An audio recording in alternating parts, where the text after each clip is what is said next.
السلام عليكم.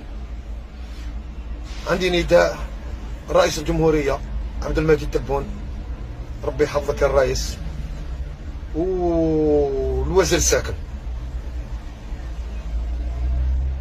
يا وزير الساكن 43 مليون، 43 مليون، عامل بسيط 43 مليون. أباك شحال 43 مليون عند عامل بسيط؟ ما علاش نخلصو كيما انت وزير الساكن؟ حنا ما نخلصوش كيما انت.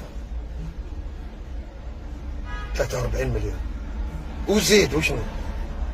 تخلص 43 مليون ومن بعد طرونش دوزيام 30 مليون، بعد طرونش تروازيام 30 مليون، طرونش كاتريام 30 مليون، طرونش سانكيام 30. منين عامل بسيط؟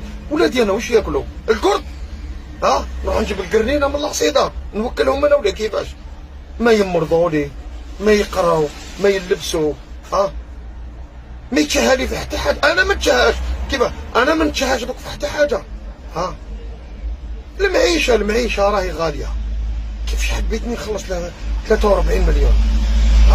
قول لي برك يرحم والديك، قول لي برك نعطيك انا لابي ديالي وصرفها انت.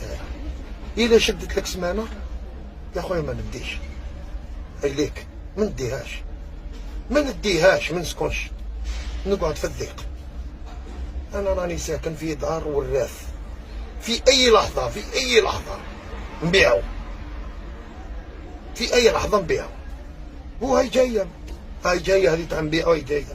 ومن بعد انا وين؟ ولادي وين؟ قول لي برك انا ولادي وين؟ 43 مليون، 43 مليون، فهمني. مين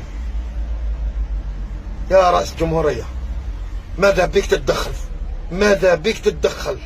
والسلام عليكم.